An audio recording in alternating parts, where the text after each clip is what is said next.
Hello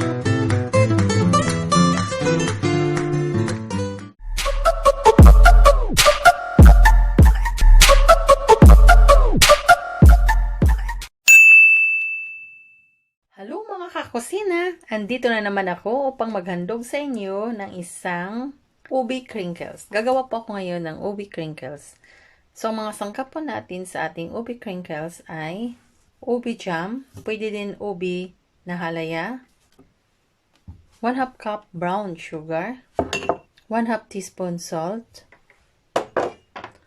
1 teaspoon of baking powder. Yung sa akin kasi yung halayan, yung ubi jam kasi matamis na, kaya 1/4 cup of white sugar lang. Egg, 1 teaspoon baking soda, 1 and 1/2 cup all-purpose flour, 1/2 cup of butter, room temperature para kailangan din natin ng 1 and 1/2 teaspoon of ubi flavoring, and gagamit din ako ng food coloring. Pero depende sa inyo kung gagamit kayo o hindi. Basta, nandyan yan sa inyo. So, ang unang gagawin natin ay itong ating butter. Off natin yung ating butter. Ngayon, mag-whisk na tayo ng ating, mag-soften na natin yung ating butter.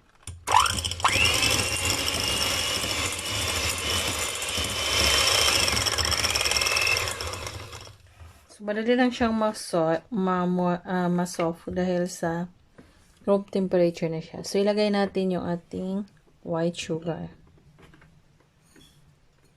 Pwede na din isabay yung brown sugar.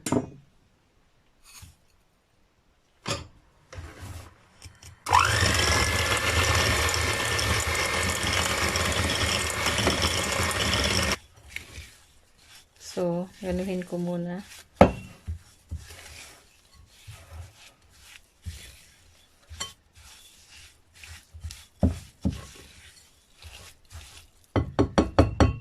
So, whisk natin.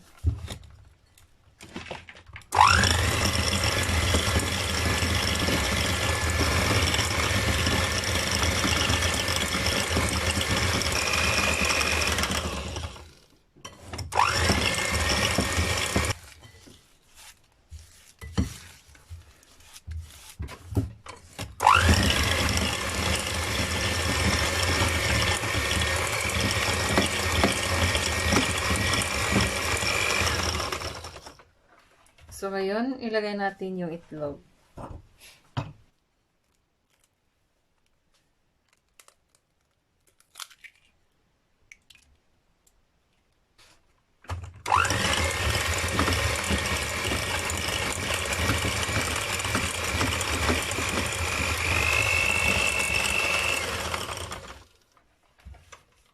Anuhin natin yung mga gilid-gilid para mahalo ng mabuti.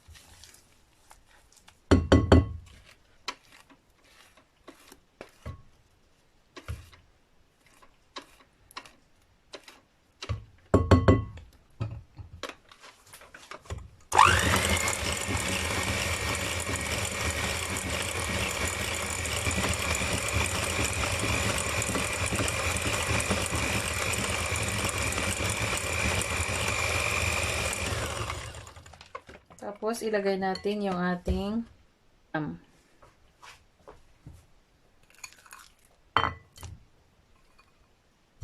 tapos, i-mix natin.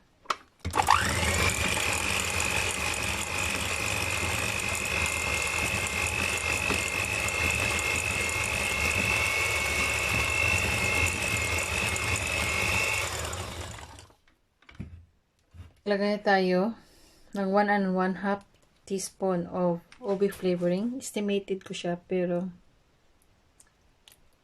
ayan. 1 and 1/2 na yan.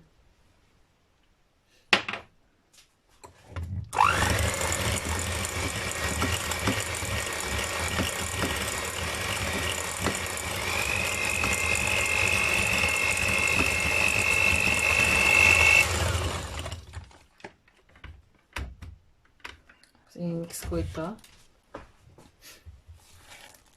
Kasi para ma-mix lahat yung mapantay yung kulay. So, lagyan po natin ng food coloring. Ito. Tama na po yan. Madami na yan. Tatak. Drops. Tapos, teka. I-mix ko lang ng ganito.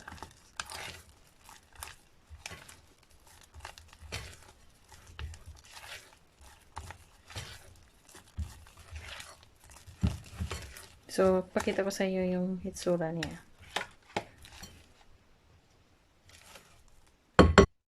So, ngayon, ito na po, hinalo ko dito ang ating baking soda, salt, at baking powder dito sa ating flour.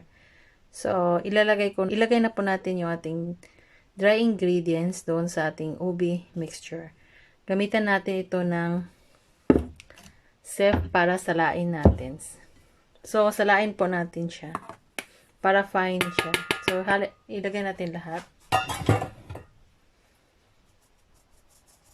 Tapos, ganyan.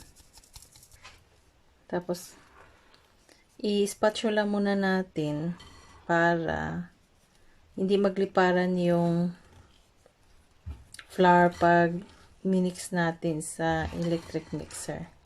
Hand mixer. So, ngayon, mag-spatula muna natin ito. Tapos, mamaya, i-mix natin sa hand mixer.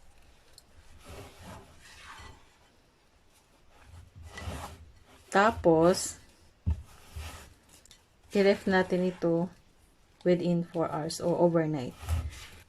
Tapos, ano natin, i-bake. Kailangan po natin siyang ilagay sa ref para yun po siya, para yung ating crinkles ay chewable at saka moist.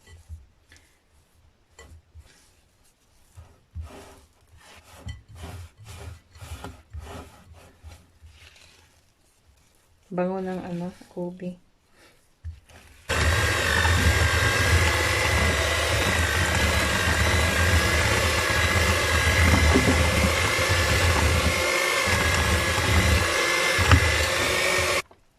So, tama na po ito. Tapos, i-mix natin ito.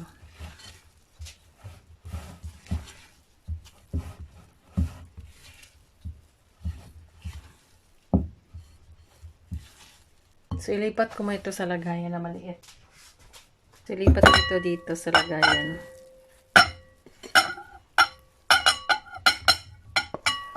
Ang ingay.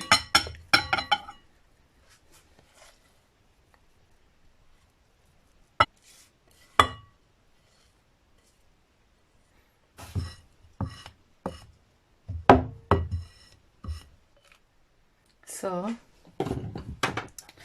andito na po yung ating ubi crinkles na mixture. Ilalagay po natin ito sa ref for about 4 hours o the overnight. So, niraf ko na ito para ilagay sa ref. Dagang pinalot ng mabuti. Ngayon, ilagay ko na po talaga sa ref ito.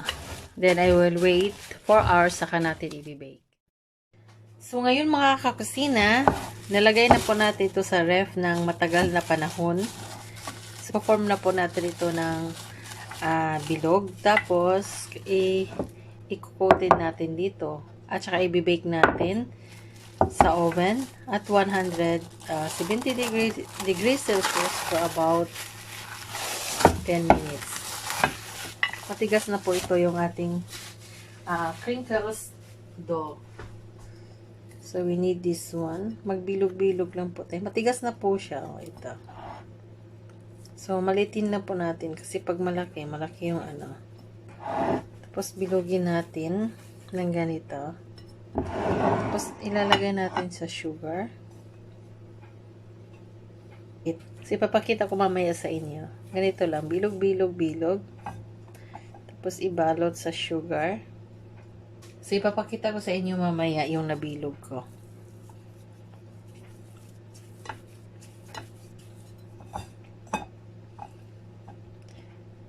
Tapos, bilugin natin.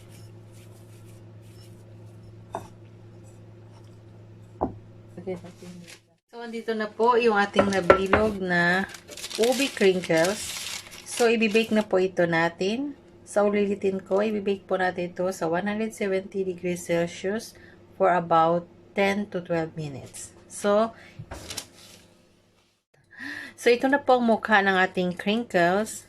Kaluluto lang po nito.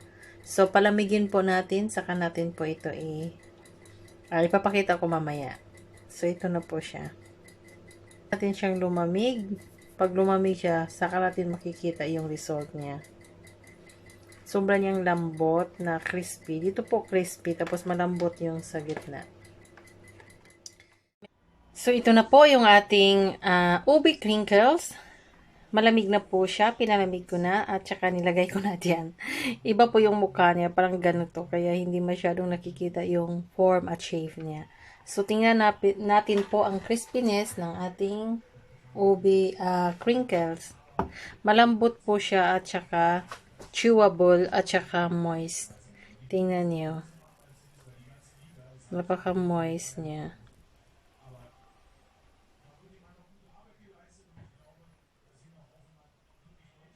Teka lang, ipakita ko. Ito po. Ito siya, moist po siya. So, hanggang dito na lang. Maraming salamat po sa iyong panunood. Sana po nagustuhan ninyo ang recipe na ito at sana may natutunan na naman kayo ng bagong recipe. At please don't forget to like, to share, to comment, and to subscribe to my channel. Maraming salamat po sa laging nanonood sa akin at laging nagko-comment sa akin. Na laging nandyan nagko-comment po sa akin. Maraming salamat po sa inyo. At maraming salamat po sa laging nagsusuporta at nanonood po sa aking mga video. So maraming salamat po sa panonood ninyo at sana po nandyan kayo sa magandang kalagayan at malusog na pangangatawan. Hanggang dito na lang. Sana sa susunod na video na naman magkikita po tayo. Maraming salamat. May the Lord bless you. Bye.